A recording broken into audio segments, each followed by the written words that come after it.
J'ai même une boîte à l'univers que j'utilise pratiquement tous les jours. Hier, j'ai un souhait que j'ai mis dans ma boîte à l'univers, donc je fais un petit post-it et je demande à l'univers d'œuvrer pour moi, pour que les choses que je désire avec une intention laser très claire arrivent, mais que c'est plus dans mon champ d'action et que moi je m'en occupe plus, mais que voilà, c'est vraiment ce que je veux. Et très peu de temps après, quand je réouvre la boîte un mois après, je me rends compte que tout s'est fait, malgré moi.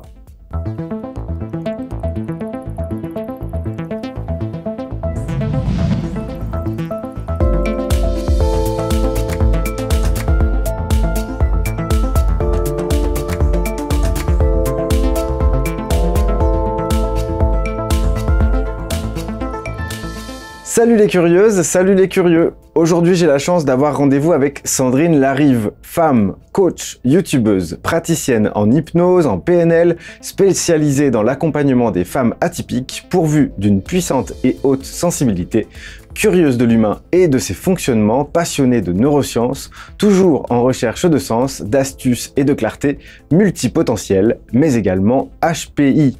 Bonjour Sandrine et merci beaucoup d'avoir accepté mon invitation. Salut à toi, salut à Gaëtan. J'ai hâte de commencer cette interview, surtout qu'en intro, on a eu pas mal de petites surprises, donc j'ai hâte de voir les surprises que vous m'avez réservées. Bah super, c'est un plaisir de t'accueillir. J'ai cité beaucoup de casquettes, d'étiquettes te concernant, mais le tout étant plus que la somme des parties, cela met directement en avant le fait que tu n'es pas résumable à l'une d'entre elles et qu'on pourrait en donner beaucoup d'autres sans pour autant parvenir à te cerner totalement, ce qui, tu en conviendras sans doute, est une très bonne chose. J'aimerais également présenter Gaëtan qui sera en régie durant toute l'émission et qui viendra à la fin pour nous partager comme à son habitude son point de vue subjectif. J'en arrive à ma première question pour toi Sandrine. Si tu poses ton attention sur ta sensibilité, qu'est-ce qu'elle dit là tout de suite ? Elle dit qu'il y a plusieurs parties de moi qui sont dans le début de cette interview. Il y a toujours la bonne élève, Sandrine, qui commence une interview et qui se dit mais comment ça va se passer, est-ce que j'ai bien tout dans la tête, est-ce que je vais bien tout dire, est-ce que je vais pas oublier des choses, c'est super important pour les femmes d'entendre plein de choses et en même temps on a 3 heures. Et puis il y a la partie qui a envie de, tu sais, comme tout à l'heure la Reine des Neiges, donc ce qu'on a évoqué, qui a envie de libérer, délivrer plein de choses aujourd'hui, je sais pas quoi. Donc il y a ces 2 parties là. Ok. Super, bah bienvenue à toi avec toutes tes parties et avec cette chanson Merci. entêtante que tu mets dans la tête des gens pour commencer. Merci à toi. Donc on va parler ensemble des femmes HPI et en faisant ça, nous allons sans doute avoir tendance à généraliser pour être compris et tout ce que nous allons dire pourra être contredit par des contre-exemples précis. Alors je tiens à dire que notre volonté est d'apporter un éclairage spontané et bienveillant à un instant T et je t'invite, toi qui nous regardes, à retenir uniquement ce qui te semblera pertinent et utile. Chaque expérience est unique, mais l'éclairage que peut nous apporter un regard extérieur a parfois pour effet d'étendre notre zone de conscience et par conséquent de modifier légèrement notre expérience et notre perception de nous-mêmes et des autres, pour le mieux, je l'espère. Je reviens à toi Sandrine, lorsque tu parles de ton travail d'accompagnement, tu parles parfois d'exploser le plafond de verre des femmes. Est-ce que tu peux nous parler un tout petit peu de ce plafond de verre? De quoi est-il constitué ? Alors, je dirais qu'il y a le plafond de verre externe, celui qu'on voit plus facilement, je dirais la partie émergée de l'iceberg, où il y a telle personne me limite dans mon ascension, tel boss peut m'énerver, j'ai des problèmes avec ma famille, etc. Ah, c'est eux qui me limitent, j'ai été conditionnée par plein de choses dans ma vie. La religion peut-être, la culture, etc. Et puis, il y a en fait ce qu'on ne voit pas, ce qui est souvent la plus grosse partie, la partie immergée de l'iceberg, qui est en fait le plafond de verre interne. Donc, sont toutes nos croyances limitantes, les façons dont on s'auto-sabote, etc., etc. Et c'est ça que je vais le plus travailler avec les femmes atypiques, c'est leur plafond de verre interne, parce que souvent la limite de leur potentiel, eh bien, c'est elles-mêmes, tout simplement. Est-ce que donc le mot d'autocensure te paraît adapté pour une partie de ce que tu viens de citer, à savoir les blocages en interne ? Absolument. Je pense qu'une caractéristique des femmes à haut potentiel, c'est d'avancer un peu plus masquées, un peu plus bridées que les hommes. et de s'auto-censurer, se censurer pour briller. Souvent, il y a une peur du succès qui est plus forte que celle de l'échec. Un gros syndrome de l'imposteur parce qu'elles ont plus de lucidité en général que la moyenne sur elles-mêmes, donc sur leurs failles, et donc cherchent à se corriger en permanence au lieu d'accueillir ce qui est. Et mon travail aussi, c'est plutôt d'enlever les couches, de peler l'oignon jusqu'au cœur du réacteur plutôt que voilà de censurer des choses. C'est plutôt de faire émerger ce qui est déjà là. Et oui, donc je dirais qu'il y a beaucoup d'autocensure. Ok. Est-ce que ça a une utilité, cette autocensure, pour toi? Dans la vie, souvent des femmes HPI, pendant un petit bout de temps, je continue, je commence sur des rails, je suis la voix de ce qu'on attend de moi. En tant que femme, j'ai appris, parce que je sais très bien apprendre les codes des autres en face, parce que j'ai beaucoup d'empathie, à plaire. Et puis, ça dure 10, 20, 30 ans comme ça. Mais à un moment donné, il y a quelque chose qui se craquelle, qui se fissure. Et le vrai self a envie de reprendre le dessus et de ne plus s'auto-censurer. Et c'est là où c'est intéressant de faire un travail avec ces femmes. C'est souvent là où elles viennent. C'est quand elles sont prêtes à ne plus s'auto-censurer. Mais ça a eu une utilité dans le sens où souvent ça les a protégées. C'est comme un mode de survie, sûrement de quelque chose. Alors c'est différent pour pas mal d'entre elles. Hein. La douance a plusieurs couleurs et c'est un spectre de couleurs, comme les rayures d'un zèbre. Et voilà, l'idée c'est de savoir en fait pourquoi c'est une utilité à un moment et pourquoi en fait ça n'a plus besoin d'être là et ça peut partir naturellement, mais il y a des deuils souvent à faire. Ok. Est-ce que malgré tout, justement, une fois qu'on a appris à se départir de cette autocensure obligatoire, on peut en avoir besoin à des moments précis, j'imagine quand même. Est-ce qu'on est obligé de l'évincer ou est-ce que en fait on le garde comme un outil plutôt que comme une obligation? C'est plus ça peut-être l'image? Alors moi, je suis persuadée que quand on arrive à jouer avec la vie et avec tous les rôles qu'on joue dans la vie, quand je vais au travail le matin, je me donne un rôle et je me donne celui que je veux. Le problème, c'est quand on est le rôle et nous-mêmes s'identifient. Quand on peut se dire, tiens, quel rôle je vais jouer dans 5 minutes ce matin ou ce soir, finalement, c'est que du jeu. Et à ce moment-là, c'est OK de se dire, tiens, aujourd'hui, là, celui-là, j'ai pas envie de le voir, j'ai pas envie de lui parler, je vais passer pour ma blonde, je vais faire un petit peu la bébête. Et ça va passer tout seul. Ça, c'est vachement pratique.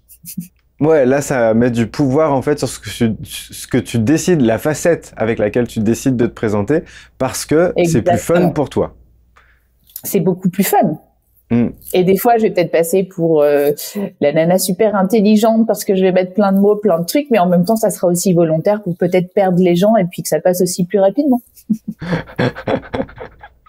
J'aime bien en fait, il y a un côté espiègle avec toi-même, j'ai l'impression, là-dedans.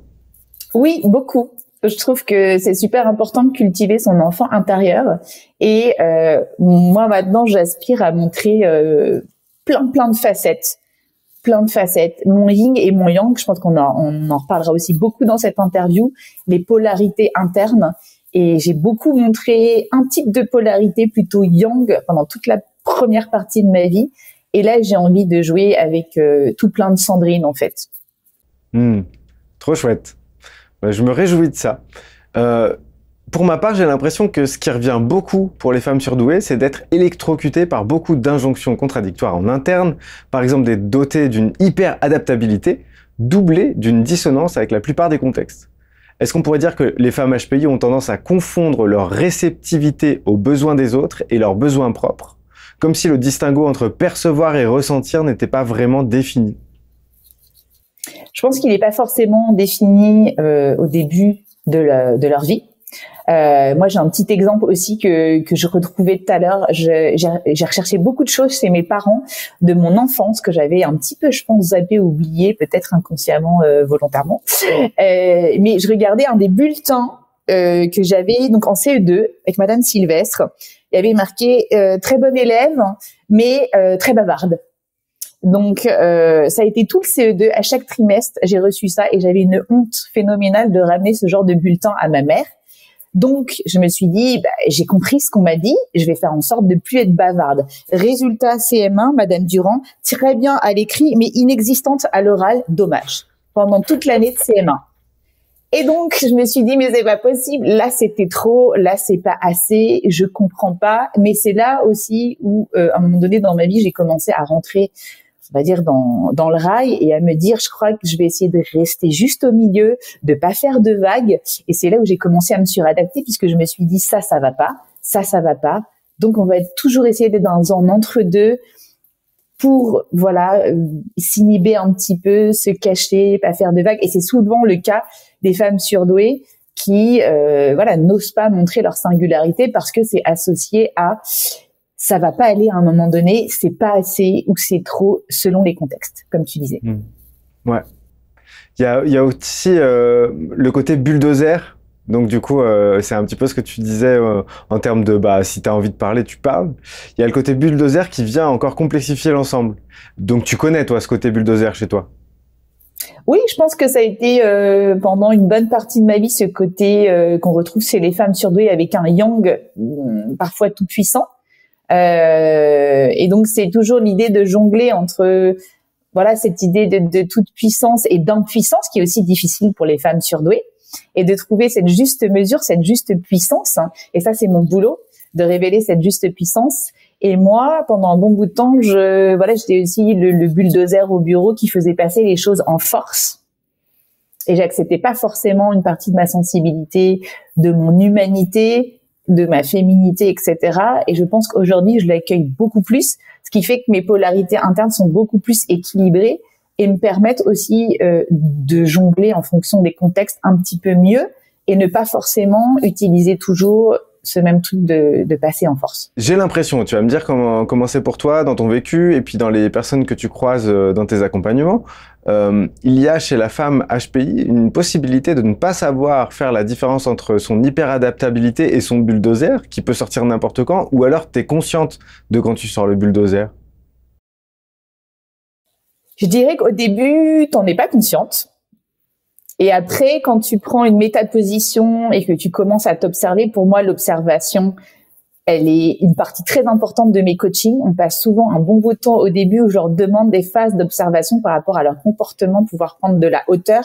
Et comme me disait mon hypnothérapeute, pas du recul. Vous ne reculez pas, Sandrine Larive, vous prenez de la hauteur. Ça, je me rappellerai toujours. Et en fait, elles n'ont pas l'habitude de faire ça non plus. Juste observer ce qui se passe. Observer leur comportement, observer comment ça réagit en face, l'impact qu'elles peuvent avoir sur les autres en fonction de leur intention, et comprendre que l'impact n'est pas forcément toujours lié à l'intention, voire des fois que ça produit l'inverse. C'est très intéressant. Et à partir de là, on peut commencer à changer, faire des pas de côté, changer une posture, un comportement, une façon de parler non violente, etc. Et c'est ça qui est formidable. Mais ça passe par beaucoup d'observation et ça peut prendre du temps, ça peut prendre des années. L'observation pour la prise de conscience, pour une fois que la prise de conscience est faite, le fait de prendre position à l'intérieur de ce qu'on dégage, de ce qu'on vit, de ce qu'on s'autorise, de ce qu'on envoie aux autres, de ce qu'on reçoit des autres, etc.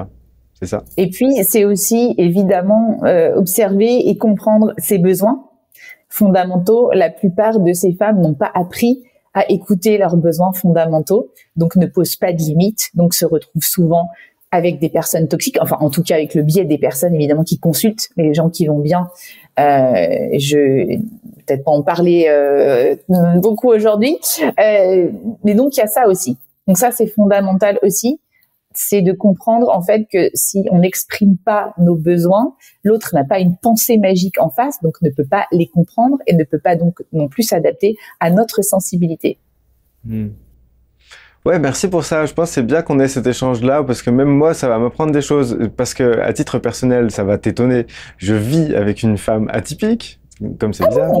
Et j'ai remarqué récemment que dans son fonctionnement, il y avait un désir de tout vivre en conscience, de ne rien laisser au hasard. Par exemple, elle veut choisir en conscience chaque objet qui va entrer dans notre maison ou étudier toutes les façons de faire quelque chose pour choisir la meilleure, ce qui peut prendre une énergie folle et un temps assez conséquent dans une époque qui n'est pas spécialement faite pour prendre son temps.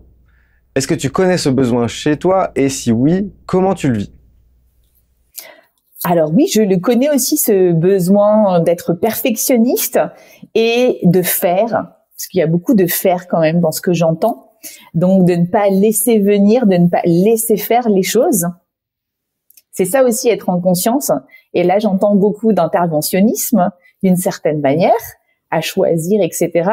Et moi, c'est ce que je travaille depuis un petit bout de temps, c'est laisser faire et retrouver aussi, et d'ailleurs depuis que je suis entrepreneur, mes cycles internes et comment je peux me relier au cycle de la nature qui est saisonnier pour être beaucoup moins interventionniste en permanence. Donc, savoir qu'il y a des phases où oui, c'est bien de faire ça, d'autres phases où c'est bien d'être en gestation. Là, pendant quelques mois, j'ai été totalement en recul par rapport à la société, on va dire, plutôt dans mon introspection profonde, à savoir qu'il y a quelque chose qui se passait en arrière-fond, que j'étais en train de faire naître quelque chose, que quelque chose était en train de, voilà, de prendre naissance.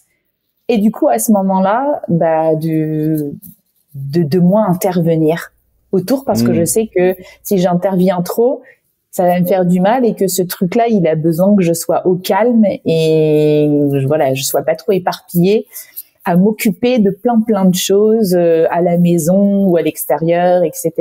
Juste à être, en fait. Et ça, apprendre à être et ne pas faire, ça, c'est clé chez les femmes surdouées. Elles sont beaucoup dans le faire et beaucoup moins dans l'être et dans le laisser venir, beaucoup dans le contrôle, beaucoup dans le perfectionnisme.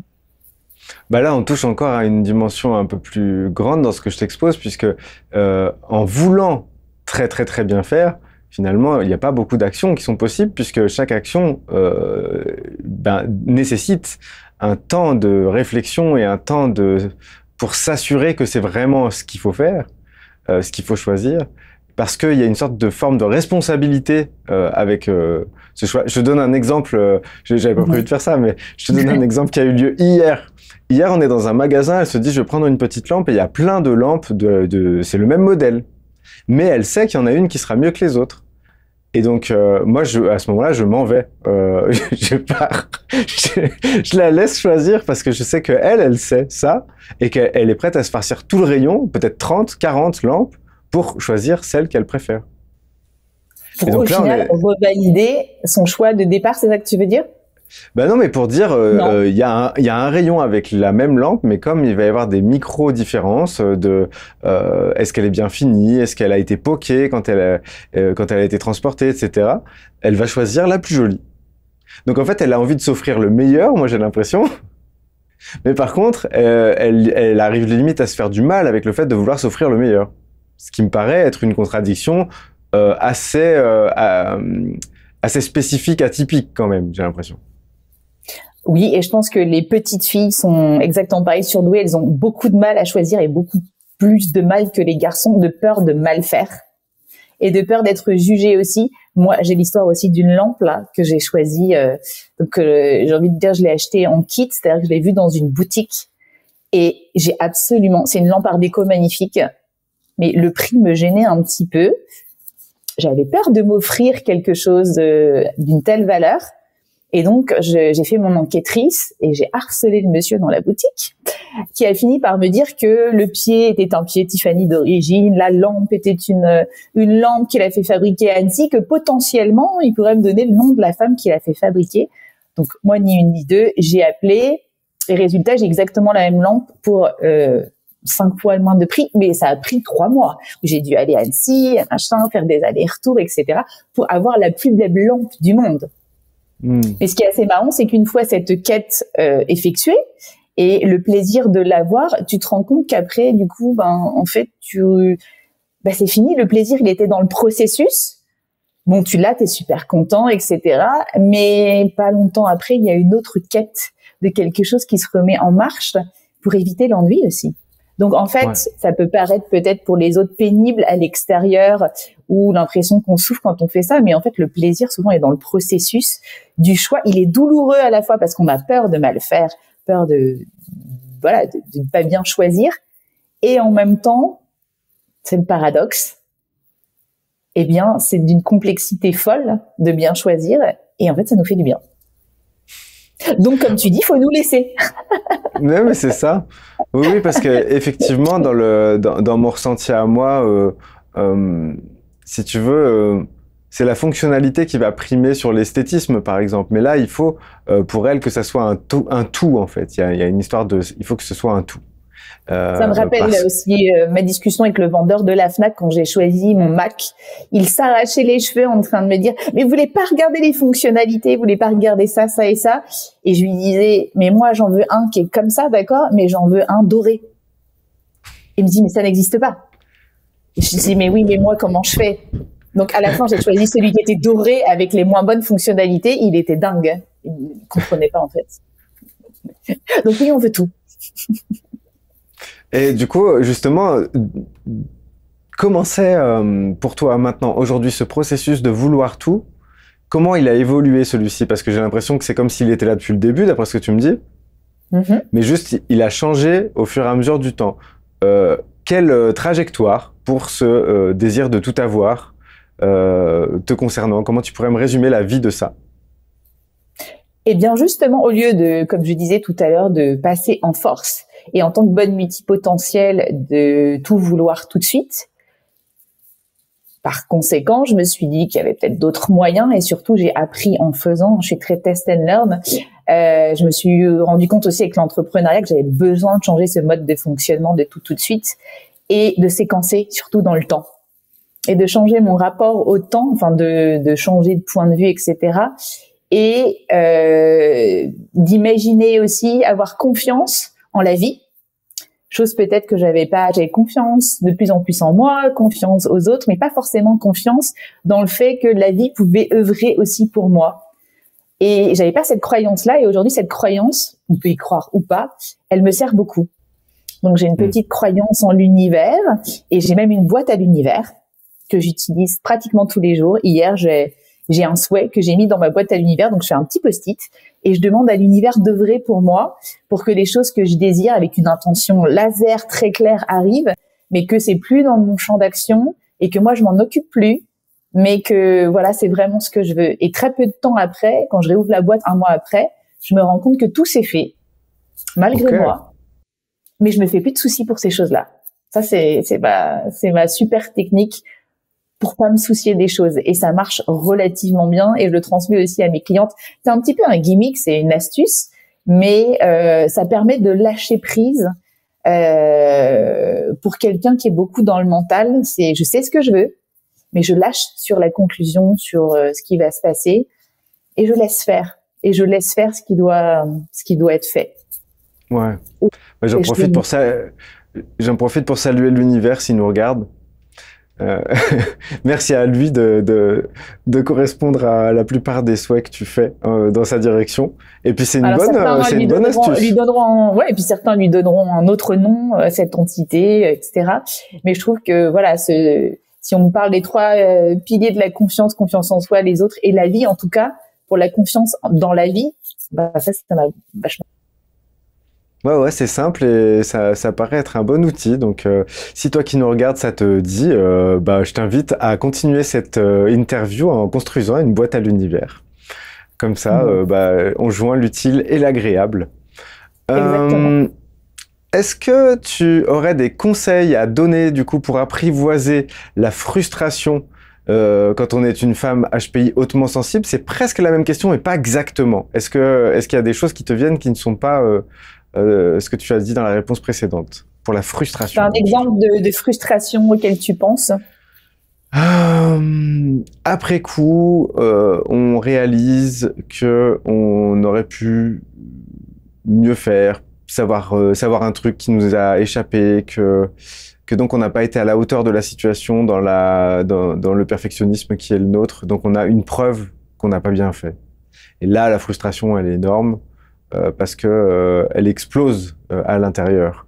En tout cas, c'est ce que je peux voir moi, toujours en étant proche d'une source bien précise, mais bien active.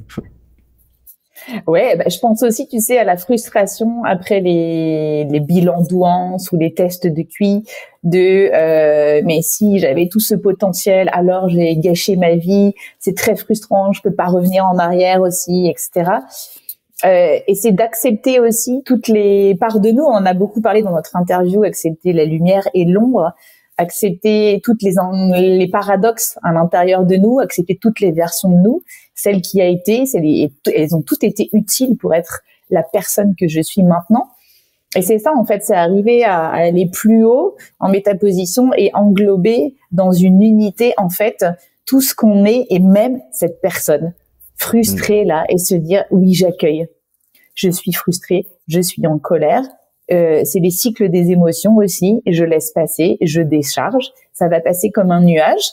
Et après, j'analyse de manière, voilà, comment c'est le faire, sans suranalyser les choses.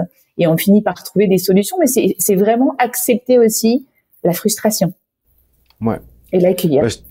Je te remercie pour ta réponse. Je fais un petit crochet par chez moi pour te dire, je sais pas si je te l'avais dit dans notre interview, d'ailleurs, j'invite les gens à la regarder et à aller découvrir ta chaîne qui est super. Là, j'ai regardé, tu as fait une interview de Stéphane Schillinger qui est passé par ici aussi, mais pour un livre qu'il est en train de sortir et je me suis régalé, c'était super chouette. Donc merci pour tout ce que tu proposes sur ta chaîne. Et donc du coup, au cours de cette interview, je sais pas si je t'avais partagé ça comme ça, mais je me suis rendu compte de ça. Je pense que quand on a ces moments de révélation, on se dit merde, du temps de perdu, de l'énergie de perdu, de l'intelligence de perdu, des possibilités. Enfin voilà, on a l'impression d'avoir trahi sa vie d'une certaine façon, ou que la vie nous a trahi, un peu des deux en même temps. Et je me suis rendu compte, justement en laissant passer le temps, parce que sur le moment ça n'a pas manqué de m'électrocuter un peu de cette manière-là, je me suis rendu compte que l'énergie qui me servait à tout déprécier, à tout trouver absurde, à tout détruire, c'est l'énergie qui me permet de voir les pertinences aujourd'hui dans les accompagnements que je propose. Et c'est la même chose, simplement, juste je me sers des outils que j'ai construits à l'époque de façon différente, c'est tout. Donc c'est pas perdu, on ne perd pas tout, on n'a pas tout à construire depuis le début. Oui, on ne perd pas tout, tout est un continuum et c'est une question en fait de perception souvent visio-spatiale des choses, comme tout problème, toute émotion. Et moi, je me rappelle quand je suis passée du salariat à l'entrepreneuriat, je disais toujours, je vais me lancer. Ça fait peur, hein, puis on ne sait pas où on va rebondir, donc ça peut faire mal aussi.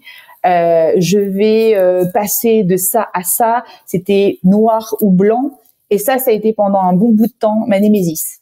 C'est de tout voir en noir et blanc. Et j'ai fait un voyage hypnotique l'année dernière avec mon école d'hypnose, avec notamment Kevin Finel. Et on a travaillé sur cette némésis et j'ai été visiter et jouer. En fait, mon plus grand ennemi, hein, cette vision noir et blanc des choses, le bien, le mal, le pur, les impurs. Même sur ma chaîne, je parlais des PN et les gentils. Comme si j'avais besoin à un moment donné de catégoriser les choses. Et c'est peut-être là aussi que j'ai commencé à voir le HPI, etc. Aujourd'hui, je pense que j'ai moins besoin de catégoriser. Je sais plus, j'ai perdu le fil de ma pensée, mais j'ai perdu le fil. Je sais plus la question de départ. C'est génial. La question de départ, elle a à voir avec le fait de transmuter les choses qu'on avait déjà avant les bouleversements. Et donc de réinventer ce qu'on a déjà d'une façon nouvelle. C'était ça. Oui, et puis je vais finir sur l'entrepreneuriat et le salariat. C'était ça aussi. Donc entre le salariat et l'entrepreneuriat, il y avait cette forme de dualité entre je pars ou je reste. Il n'y avait que deux options possibles. Et je l'ai aussi beaucoup travaillé en hypnose et j'ai commencé à imaginer des options, des possibilités. Tout s'est adouci, j'ai perdu toute la rigidité que j'avais dans le corps. À un moment donné, j'avais un énorme torticolis. Je pouvais plus regarder ni à gauche ni à droite. Bah forcément, je pouvais plus avancer et je savais pas si je devais aller par là ou par là. Et en fait, je somatisais en fait la rigidité de mon cerveau en fait. Noir ou blanc, partir ou rester. Et quand j'ai commencé à imaginer que c'était juste la suite logique de ce que j'avais fait, que j'allais me servir de toutes mes compétences, toutes mes casquettes financières, marketing, etc., dans mon rôle de coach, de thérapeute et maintenant de mentor, mais en fait, j'ai allégé la situation. Mais il a fallu que je rende mon cerveau plus flexible, que je change de point de vue pour imaginer que c'était juste un continuum et qu'il n'y avait pas de séparation là-dedans. Dès qu'on voit de la séparation, dès qu'on n'est pas dans une vision d'unité, et on le voit beaucoup en ce moment dans les élections, ça crée beaucoup de problèmes. J'avais prévu de te poser une question sur les femmes HPI et le salariat et le travail indépendant. Est-ce que pour toi, on peut être une femme HPI épanouie et être salariée? C'est compatible? Est-ce que tu l'as déjà vu ça, de tes yeux vus? Alors oui, je pense. Moi, le truc en fait, c'est que j'ai découvert mes neuroatypicités, enfin voilà, mes singularités particulières à ce niveau-là à 40 ans. Et donc, j'avais quitté le salariat. Je commençais à comprendre des choses. Et c'est sûrement aussi pour ça que je suis partie du salariat. Mais je n'ai pas pu rester dans le salariat avec cette connaissance de moi. Donc déjà, dans mon cas particulier, oui, je me suis épanouie. Je pense que je me suis complètement libérée, émancipée. Moi, mon but, c'était d'être libre de penser, libre de dire ce que je voulais, libre de vivre géographiquement où je voulais, libre un petit peu de tout. Et c'est exactement là où je suis arrivée. Après, on n'a pas toutes les mêmes ambitions. En tout cas, c'était la mienne. Mais je pense que si j'avais su bien avant mes particularités, j'aurais pu les intégrer de manière plus douce aussi dans ce que je faisais. On n'est pas obligé aussi de vouloir toujours plus. On peut à un moment donné aussi, quand on laisse faire, décider de stagner. Mais quand on est dans la machine infernale, en fait, ça colle pas vraiment avec ce qu'on nous demande. Mais je fais beaucoup de travail en ce moment, justement. J'ai lancé un mentoring VIP pour les Very Important Potential Women, où on fait beaucoup de travail, justement, sur comment assumer un style de leadership sans être dans la toute-puissance, sans être dans l'impuissance, justement, en étant à la fois masculine et féminine dans les principes. Je parle pas de ce que ça veut dire, d'être plutôt dans les archétypes. Et assumer, en fait, sa juste puissance. Et ça, je pense que c'est largement possible, puisque j'y arrive avec mes clientes. Par contre, c'est vrai que c'est quelque chose que je regrette pas, mais que j'ai quand même fait 15 ans en entreprise, j'ai fini un poste de directeur associé. Je pense que je suis arrivée de toute façon au bout de ce que je voulais faire, complètement. Mais je pense que j'aurais pu encore continuer sans problème, mais en intégrant vraiment mes spécificités et en étant capable d'exprimer mon mode d'emploi aussi à mes collaborateurs, à mes collègues et à mon boss. Ok. J'ai l'impression aussi que la déception, et c'est un vrai sujet pour les personnes HPI, donc j'imagine que pour les femmes aussi, passer sans arrêt de la sensation de se décevoir soi-même à celle d'être déçu par les autres, est-ce que c'est une alternance qui existe pour toi? Et si oui, a-t-elle évolué ces dernières années? Elle a beaucoup évolué. Franchement, je pense que mon petit dictateur intérieur a vraiment calmé sa voix. En revanche, parfois, ça revient comme un boomerang assez fort. La semaine dernière, par exemple, j'ai fait une interview pour Forbes et Forbes a représenté pour moi une facette de moi plus premium. Je me suis montrée dans un aspect d'être plus féminin, plus rond, et en même temps, j'ai même pas vu l'interview, donc je peux même pas te dire ce que j'en pense, etc. J'ai même fait un blackout de ce que j'ai dit, je me rappelle plus. Mais je me suis mis une pression d'enfer. Comme s'il y avait encore une partie de moi qui disait, sur ce côté peut-être premium, tu risques de te décevoir et ça va peut-être pas être assez. Donc je pense qu'en fait, c'est une question de palier. Tu sais, c'est comme aussi la théorie de la désintégration positive de Dabrowski. À un moment donné, le truc se stabilise, on a l'impression de décevoir moins, etc. Et puis on passe à un autre palier de conscience. Il y a d'autres choses qui se présentent, peut-être une autre dualité interne qu'on connaissait pas qui se représente, une autre hiérarchie de valeurs à aller travailler, et puis on passe à un autre palier, et là on reprend quelque chose de plus doux, moins inconfortable, mais je pense que en fait ça existera pour moi, toujours en fonction des paliers de conscience et des niveaux que j'ai envie d'aller passer. Et me connaissant, je suis une femme de challenge et de défi. Comme me disent mes copines, quand est-ce que tu arrêteras de te mettre des challenges et des défis, ce nouveau podcast, ce nouveau truc, ce nouveau machin, cette nouvelle envie, franchement, je ne sais pas quand ça va s'arrêter et je ne suis pas sûre que ça s'arrête. En tout cas, ça prendra d'autres formes, peut-être que le travail ou des choses comme ça. Mais j'avoue que j'ai toujours besoin de me challenger quelque part. Alors, est-ce que c'est pour aussi me prouver encore des choses dans le côté polarité masculine? Peut-être. Il y a encore peut-être du travail à ce niveau-là. Moi, j'ai envie de te poser cette question un petit peu frontale. Où en est ton besoin d'être aimé? Alors justement, je pense que c'est totalement lié en fait. Pendant longtemps, j'ai eu un grand besoin de reconnaissance. surtout en entreprise. Et ce qui m'a fait lâcher, c'est justement qu'à la fin, j'ai plus de reconnaissance. Et ça m'a permis de passer à autre chose. Et j'ai été obligée d'aller chercher la reconnaissance dans mes propres chaussettes. C'est-à-dire me la donner. Et en tant qu'entrepreneur, je pense que c'est fondamental quand on n'a pas de cadre, quand on est son seul boss. Moi, j'ai un mentor aussi qui me suit depuis 4 ans. Donc pour moi, c'est un contenant, mais c'est pas forcément la personne qui va me donner de la reconnaissance. Aujourd'hui, il y a que moi qui peux dire si c'est bien ou pas bien. Et je suis ma propre boussole. Alors évidemment, avec tout le retour des auditeurs, des auditrices, etc. Mais il y en a pas tant que ça, en fait. Les gens pensent qu'il y en a beaucoup, mais il y en a pas tant que ça. Enfin, c'est pas. Et c'est super aussi de pouvoir se dire régulièrement. Bon, je crois que là, c'est pas mal. Mais c'est pas forcément pour être aimé. Honnêtement, la chaîne YouTube, c'était une véritable thérapie pour ça. Les débuts ont été difficiles. Il y a un moment donné où il y a une vague, je me rappelle sur LinkedIn, de critiques, etc., de gens qui ont essayé de m'attraper dans le tout scientifique lié à la douance, etc., choses dans lesquelles je ne reste pas forcément. J'aime bien la balance entre, oui, du scientifique et en même temps, la douance, c'est un état d'être, c'est une façon d'être au monde.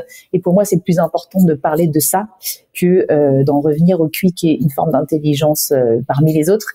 Ça y est, je me suis perdue dans les pensées, comme d'habitude. Ça y est, j'ai oublié. Bah, tu étais dans le fait de te lancer des défis, d'avoir besoin de beaucoup de stimuli et que tu avais l'impression que ça ne s'arrêterait pas, ça. Mais ce besoin d'amour, pour autant, il est plus internalisé, tu le nourris plus toi-même et tu es plus centré qu'à une époque. C'est ça que j'ai compris dans ta réponse, en tout cas. Oui. Et ce besoin d'amour, c'est vraiment ce que j'apprends, entre guillemets, à vivre à mes clientes. C'est comment on peut arriver à s'en donner. Et souvent, on a internalisé aussi des parents qui étaient les nôtres, plus ou moins dysfonctionnels. Et c'est comment on arrive à retrouver un père aimant à l'intérieur de soi. Moi, je me suis créé un père aussi. Mon papa parle pas forcément, mais un père qui me parle beaucoup et qui m'encourage beaucoup depuis 1 ou 2 ans. Il est là dans les mauvais moments, il me soutient, il m'encourage, il me prend dans les bras. Et puis aussi, voilà, une mère, voilà, je l'appelle Gaïa aussi, la mère de toutes les mères que je vois à l'intérieur de moi, qui est plus qu'une mère, voilà, qui est dans la réceptivité.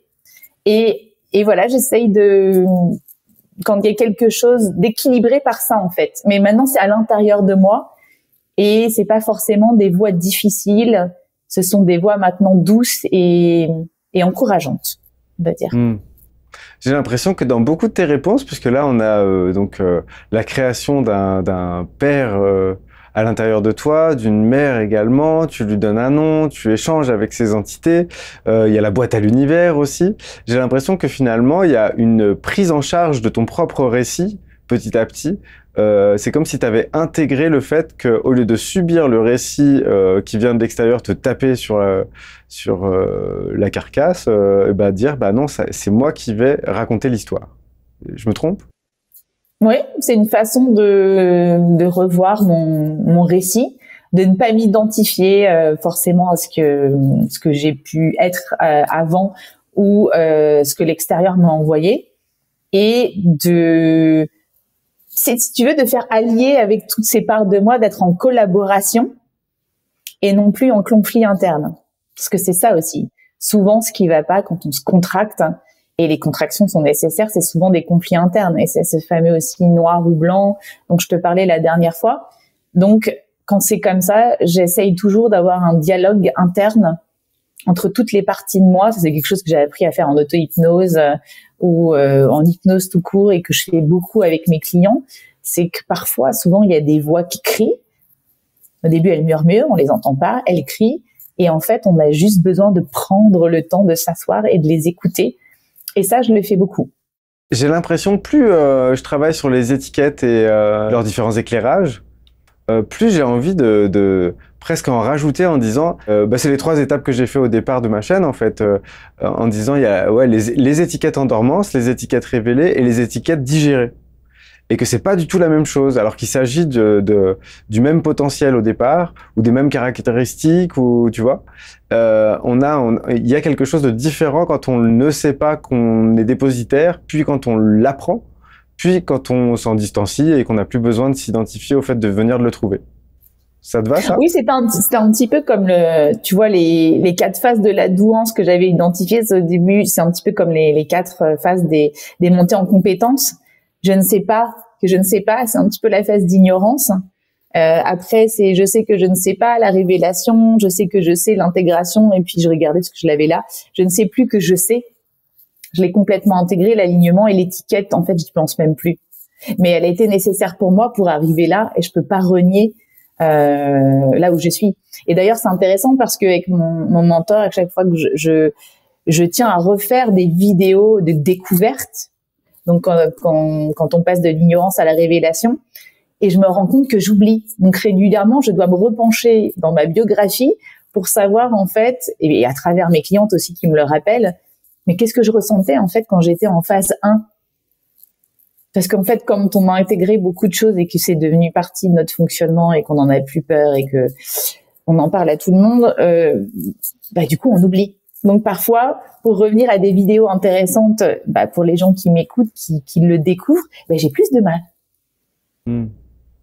Ouais, c'est très intéressant de voir ça. Et puis, oui, effectivement, on est, je sais pas, je rapprocherai ça, je sais pas si ça a quelque chose à voir ou pas, mais j'ai remarqué en ayant changé plusieurs fois de lieu de vie que, en fait, une nouvelle carte géographique avec laquelle on se familiarise efface une carte précédente dont on n'a plus besoin. J'ai l'impression qu'il y a un peu un truc comme ça. Je sais pas si... Absolument. Ouais. C'est exactement cette image aussi que j'ai dans la tête. Ça veut pas dire que l'autre carte est à dénigrer pour autant.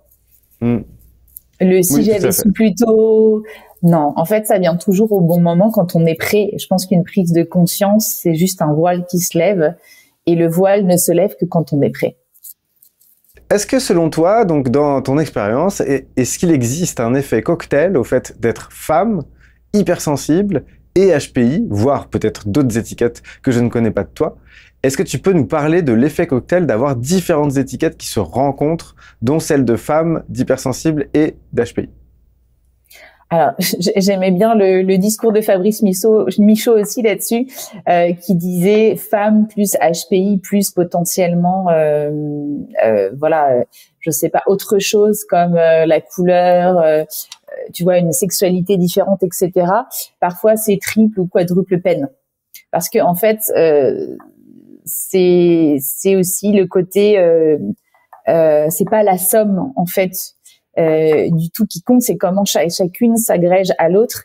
Et aujourd'hui, pour le côté femme, je suis désolée, mais une femme HPI en entreprise, par exemple, c'est une femme qui vit dans un environnement qui est relativement encore très patriarcal. Et ça, je le revendique. C'est une entreprise, c'est encore un système en tant que tel qui est très masculin. Et ça, je le vois tous les jours. Et pour rapporter justement du yin là-dedans, c'est pas évident. Beaucoup de femmes surdouées aussi se minimisent, cachent en fait leur singularité. C'est un petit peu le syndrome du caméléon. Elles s'adaptent un petit peu partout, mais elles n'arrivent pas forcément à reconnaître leurs talents, etc. Donc ça, c'est un travail qu'on fait beaucoup avec elles. Et puis, c'est vraiment l'accumulation de femmes plus HPI. Eh bien, ça fait un cocktail parfois dynamitant, sachant qu'en plus, les femmes HPI n'ont pas forcément les mêmes codes que les autres femmes, par exemple au niveau de la séduction. C'est pas forcément les mêmes codes de séduction par rapport aux hommes, donc parfois c'est incompris. C'est quoi cette fille qui arrive, qui me parle directement, cache, etc., qui essaye de rentrer dans mon intimité, dans ma psychologie en 3 minutes. C'est pas forcément ce que font les autres femmes, alors que nous, c'est pas un problème. Je me suis jamais dit tiens, je vais me limiter ou non, je rentre direct dans la psychologie de la personne. Et pour un homme, ça peut être très perturbant. Il peut prendre ça comme mais en fait, est-ce que c'est un intérêt particulier? Comment ça se fait qu'elle essaie de rentrer dans mon intimité émotionnelle? Est-ce que je dois me méfier? S'il y a ma femme à côté, comment je dois réagir? Il y a beaucoup ça aussi. Donc ça peut être, ça peut faire peur. Et ça peut faire peur aussi à d'autres femmes qui sentent que quand la femme HPI est là, il y a quelque chose qui se passe, il y a des vibrations différentes. On peut lui dire Madame je sais tout, Madame arrogante, Madame prétentieuse, alors qu'elle essaye juste de faire bien, mais que c'est mal pris par les autres. Oui, puis que des fois c'est repris par une autre personne juste après, mais que comme c'est beaucoup plus proche du cadre déjà établi, ça fonctionne mieux. Et donc du coup, il y a cet effet-là de t'as une idée, tu l'as dit, tout le monde te dit rien, ou alors te dit que ça va pas le faire.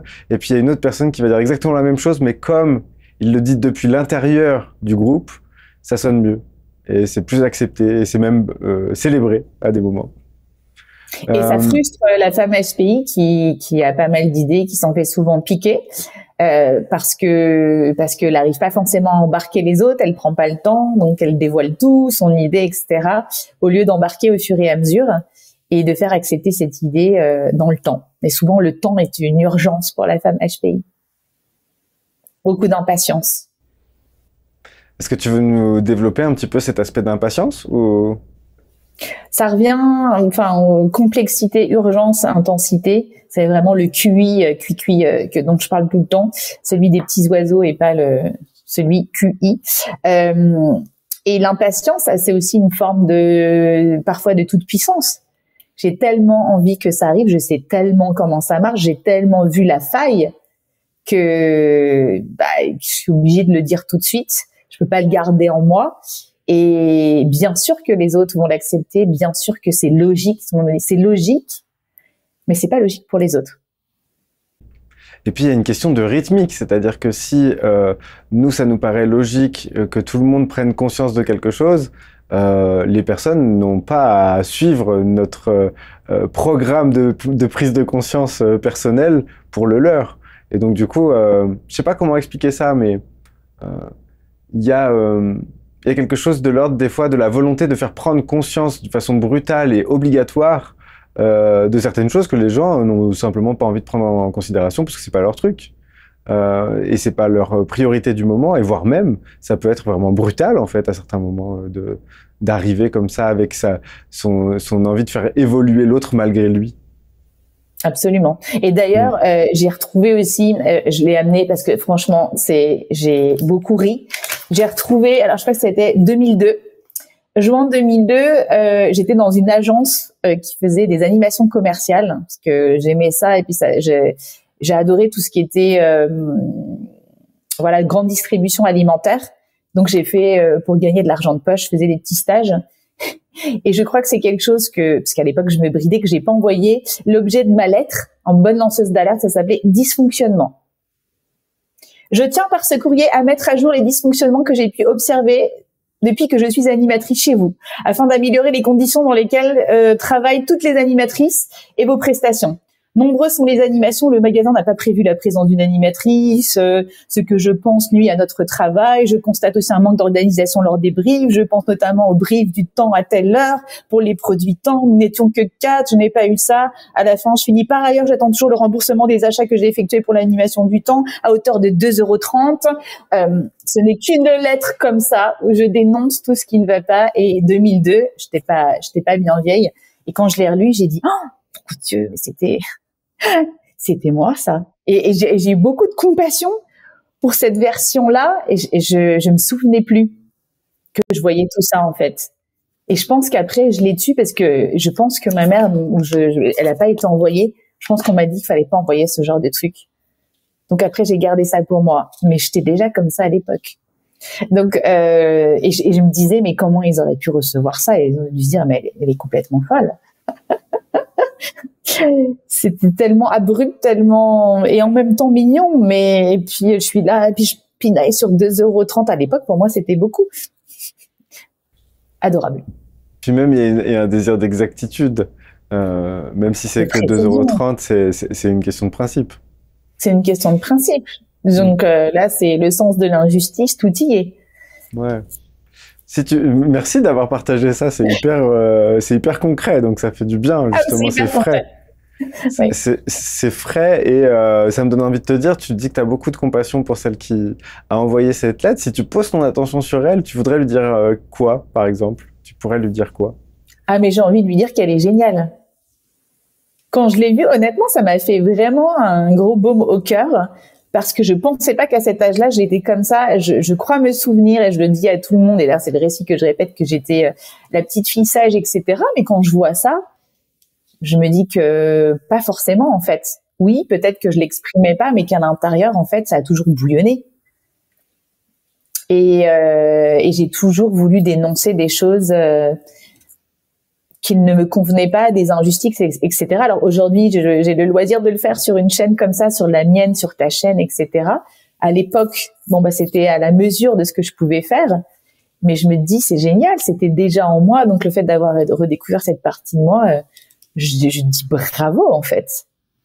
Je pense pas qu'il y ait beaucoup de personnes à l'époque qui auraient pu le faire. Donc non, j'encouragerais cette petite fille à continuer et à lui dire que, elle va peut-être se prendre des vestes, elle va peut-être se prendre des vents, ça va peut-être être difficile, qu'elle va apprendre, mais qu'elle ne lâche pas, en fait, ce côté-là.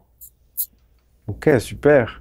Mais j'ai envie de te demander à l'inverse, si elle pouvait te dire quelque chose, si elle voit la femme que tu es devenue aujourd'hui et qu'elle aurait peut-être quelque chose à te dire, ce serait quoi, à ton avis? Elle dirait, ah, c'est bien d'avoir adouci les angles. C'est bien d'avoir travaillé sur la patience aussi, avec la boîte à l'univers, bien sûr, qui porte ses fruits. Elle me dirait, c'est bien de dénoncer et les choses arrivent quand elles doivent arriver, pas la peine de passer en force, et surtout, elle dirait, choisis tes combats. Ce que je fais depuis un certain temps. Avant, j'étais tous les combats avec beaucoup de sentiments d'injustice. Maintenant, je me concentre vraiment sur ce qui est important dans mon périmètre à moi et ce sur quoi je peux avoir une action concrète. Aujourd'hui, avec une de mes clientes, on se disait, mais c'est terrible ce qui se passe en France pour les élections. Pour moi, et en même temps, tu vois, j'ai préféré lire les 4 soirs d'affilée des choses importantes, dont des choses que j'ai partagées avec elle ce matin, et je lui disais, moi, tu vois, je suis contente de pouvoir avoir cette discussion avec toi ce matin et de pouvoir changer quelque chose avec toi plutôt que de regarder mon impuissance sur ce qui se passe en ce moment dans le monde, en fait. Donc, c'est ça que je n'y voyais pas. Super. Merci pour ce petit dialogue entre toi et celle que tu étais au moment où tu écrivais des lettres incroyables. Insurgée que tu étais.